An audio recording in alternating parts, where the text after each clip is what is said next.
Saya pakai buat roti, buat frozen, buat pau. Yang rumah saya buat masakan kampung, kek.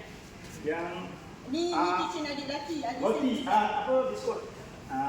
Yang Ni kitchen mak Melayu Jawa. Ni ayah roti. Ni adik lelaki, adik saya pizza, saya kek. Tapi dulu yang dapat logo halal biasanya dia yang dewan tu. Yang ni dulu kita gunakan untuk packing.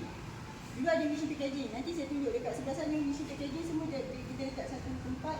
Tapi nak buat mesin tapi tak boleh buat lagi sebab nak kena dahulukan prasarana untuk kanak-kanak dengan OKU. Kenapa buka air abu je? Yang bukan air abu. Sebab isi selasa tu kita orang punya masa rest. Oh. Sebab bekerja orang asli dengan OKU. Oh. Sabtu hari health kitchen. Kalau health kitchen satu hari Isnin dia orang tidur, Selasa dia bangun tidur dia nak jalan ke, dia nak wayang ke. So Rabu tu happy lah dia macam dia.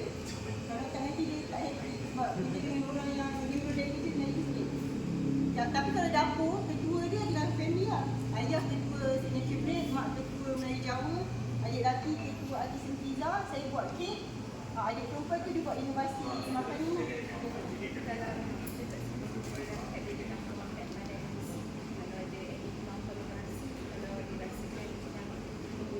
Kami ada Gemba Baker. Gemba Baker dulu kami dapat bersama dengan Ted kat LTV. So kami kat dalam